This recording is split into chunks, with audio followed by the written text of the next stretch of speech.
52 ஆண்டு காலம் இந்த இயக்கம்தான் உலகம், எம்ஜிஆர் தான் உலகம், புரட்சித் தலைவர் அம்மா தான் உலகம் என்று வாழ்ந்து கொண்டிருக்கிறார்களே, அந்த தொண்டர்களுடைய எதிர்காலம் என்னாகும் என்று ஒரு நிமிடம் அவர் நினைத்து பார்த்திருந்தால் இந்த இயக்கத்திற்கு இவ்வளவு சோதனைகள், இவ்வளவு தடைகள்,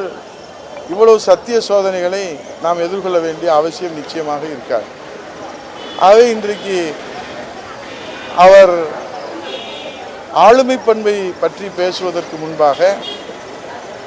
மாண்புமிகு முன்னாள் முதலமைச்சர், மதிப்புக்கும் மரியாதைக்குரிய அண்ணன் ஓபிஎஸ் அவர்கள் தான் ஆளுமை பண்போடு இந்த இயக்கம் தன்னை அடையாளம் காட்டி இந்த இயக்கத்தால் உயர்வு பெற்று அம்மா அவர்களால் வாழ்வு பெற்று அடையாளம் பெற்ற நாம் சரியான தலைமை பண்போடு ஆளுமை பண்போடு நாம் இந்த இயக்கத்திற்கு நன்றியோடு அம்மா காட்டிய வழியிலே, புரட்சித் தலைவர் அடையாளம் காட்டிய வழியிலே நாம் நடந்து சென்றிருக்கிறோமா? எத்தனை முறை தடம் புரண்டிருக்கிறோம்,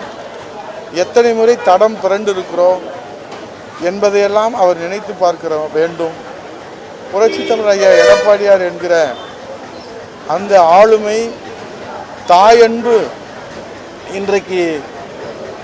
8 கோடி உலகத் தமிழர்களுடைய ஒரே நம்பிக்கையாகவும்